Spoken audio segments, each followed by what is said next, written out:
Okay guys, so today I'm gonna talk about buzz baits. Here I have a little 99-cent buzz bait I bought at Walmart.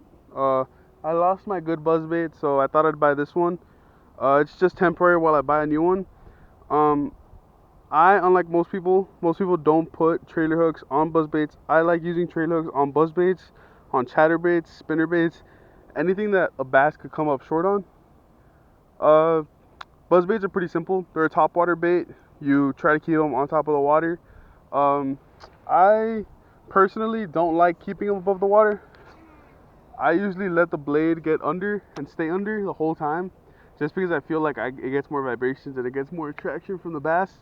I feel like it's better. Uh, I've had success that way. I've kept it above the water. I've had success like that too. It's just personal preference. However you like to fish it. Of course, it's a top water bait. It's meant to be above the water, so it's really just up to you. Um, I really don't like shiny blades on my buzz baits. I like dark blades. I usually buy black and blue buzz baits just because they have uh a black blade, so it makes it better in the water. Because most water that I fish in is dirty, so it's better to use a darker blade. One thing you can do when you have a shiny silver blade like the one on my buzzbait right now is you can get a Sharpie and just color it. Just color the whole blade black. It'll do the same thing. It'll keep the blade dark. It'll give it a better appearance in the water. It's just up to you. Um, I'm not really a fan of white and chartreuse colored buzzbaits, but that's all they had at the store at the time, so I had to go with it. I like using buzzbaits from time to time. Um, they're a pretty good bait. They're really good in the mornings because that's when bass eat more top water. You can use a buzz bait when you're using frogs, when you're using spooks, anything top water really. Mainly use it in the morning. You can use it throughout the day. I mean, you might have some success on it depending on how the weather is. If it's overcast, if it's cold, just on the weather. But it's really just up to you and how you want to fish it, how you want to use it. I like keeping the blade under. I feel like it has more vibration in the water. It makes more commotion. More bass come towards it. They're wondering what it is, as opposed to keeping it above the water when you only have half the blade in the water at a time, not causing as much noise. Buzzbaits are loud though. If you bring them above the water, you might be able to hear it right now. So it does bother some other anglers if you're with them. I know my friends hate when I use buzzbaits because they say it makes too much noise, but it's something I like to use. It's a common bait. I usually get 3/4 ounce, half ounce buzz baits. They're from Strike King.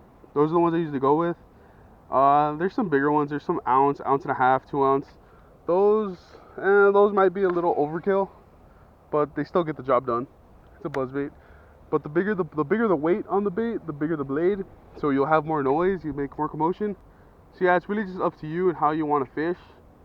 I'm more of a power fisherman, so I go heavy to medium sized buzz baits, or any bait in general. I like using bigger baits.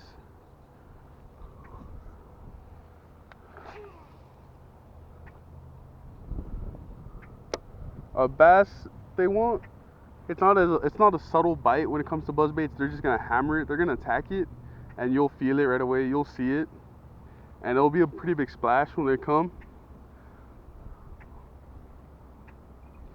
A lot of people, as soon as it hits the water, they just want to start reeling, and I mean that's a common thing. It's a top water bait. You want to keep it above the water. If you hit it, but some people over reel. They reel it in too fast, so it's not really getting that much motion in the water, that much time, and it's not giving it that much time to get to attract some bass. So you can either speed reel it and just have it come in right away, like that. I don't really like that. I feel like you're just scaring the bass away. You're not giving him a chance to bite. Instead of just like fast rolling it through the water, I like to slow roll it, keep it under the surface. Especially if I see a bass close by, like if I see a bass break the water or break the surface, I see them chasing it.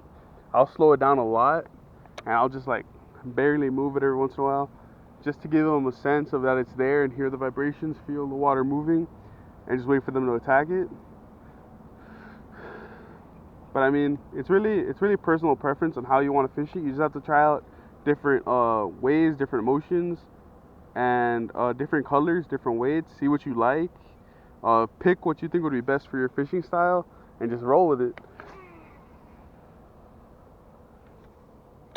Because I mean, the bass will be there no matter what.